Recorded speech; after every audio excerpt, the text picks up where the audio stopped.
কিছু ঘটনা নাড়া দিয়ে যায় খুব, বহু গল্পের ভিড়েও থাকে আলাদা হয়ে। কিছু নাম অজান্তেই গেঁথে যায় মনে। মানুষ তাদের স্মরণ করে শ্রদ্ধায়। কোটি মন্দের এই পৃথিবীতে ভালো ঘটনা বিরলতম। তবুও ভালো মানুষরা আছেন, তারা লিখে যান মহত্বের গল্প, তৈরি করেন ত্যাগের ইতিহাস। তাদেরই একজন মাহরিন চৌধুরী।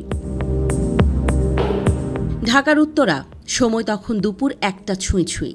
ছুটির ঘণ্টা প্রায় বাজতে চলেছে মাইলস্টোন স্কুল অ্যান্ড কলেজে। ছোট ছোট বাচ্চারা ব্যাগ কাঁধে নিয়ে একে একে স্কুল গেটের দিকে এগোচ্ছে। ঠিক তখনই আকাশ ফাটিয়ে বিকট শব্দ। মুহূর্তেই চারপাশ ঢেকে গেল ধোঁয়া, আগুন আর ধোঁয়াশায়। এই আগুনের ভেতরেই আতঙ্কের ঢেউয়ের মধ্যে দাঁড়িয়েছিলেন একজন নারী, মাহরিন চৌধুরী। বয়স 42। তিনি কেবল শিক্ষক নন, তিনি যেন ছিলেন শত সহস্র ছাত্রছাত্রীর জন্য মায়ের মতো আশ্রয়। মাহরিন চৌধুরী স্কুলের কোঅর্ডিনেটর। ক্লাস শেষে বের হচ্ছিলেন, ঠিক তখনই বিমানটি আছড়ে পড়ে স্কুল ভবনের একাংশে। মুহূর্তেই দাউ দাউ করে আগুন ছড়িয়ে পড়ে। শিক্ষকরা ছুটোছুটি করছেন, শিশুরা চিৎকার করছে, চারদিকে হাহাকার। এমন সময় নিজের জীবনের ঝুঁকি নিয়ে মাহরিন ছুটে গেলেন আগুনের মাঝেই। একে একে 20টি শিশুকে তিনি বের করে আনলেন নিরাপদে। নিজে বাঁচতে পারতেন অনায়াসেই, তবে সে কথা তিনি ভাবলেনও না। সন্তানসম শিক্ষার্থীদের এমন করুণ মৃত্যু চেয়ে চেয়ে দেখতে পারলেন না তিনি। এক দুর্যোগের বিরুদ্ধে মাহরিন ঝাঁপিয়ে পড়লেন একাই।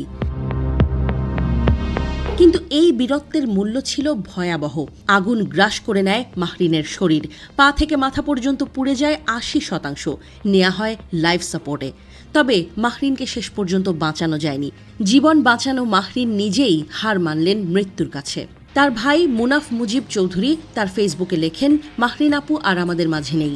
আমার বড় বোন, যিনি আমাকে মায়ের মতো করে বড় করেছেন। 21 জুলাই রাত 10:30 ঢাকা মেডিকেল হাসপাতালের বার্ন ইউনিটে শেষ নিঃশ্বাস ত্যাগ করেন মাহরিন। তার নিথর দেহে ছিল এক যুদ্ধের ইতিহাস, এক সাহসিকতার সাক্ষ্য। মাহরিন চৌধুরীর গল্প যেন চোখে জল এনে দেয়, আবার সাহসও যোগায়। আজ তিনি নেই, কিন্তু তার রেখে যাওয়া ভালোবাসা, সাহস আর আত্মত্যাগের গল্প থেকে শেখা গেল, নায়ক হতে শুধু ইউনিফর্ম লাগে না, লাগে এক বুক সাহস আর অপরের প্রতি অকৃত্রিম মমতা। তবে মাহরিনরা মরেন না, তারা থেকে যান হৃদয়ের গভীরে। হৃদয়ে যার ঠাঁই, তাকে কোনো দিনই কোনো মৃত্যু মারতে পারে নাই। স্যালিউট মাহরিনদের মতো ত্যাগী মানুষকে। তারা আছেন বলেই পৃথিবী এখনো সুন্দর। বহু নির্মমতার ভার সয়েই টিকে আছে মমতা আর ভালোবাসায়।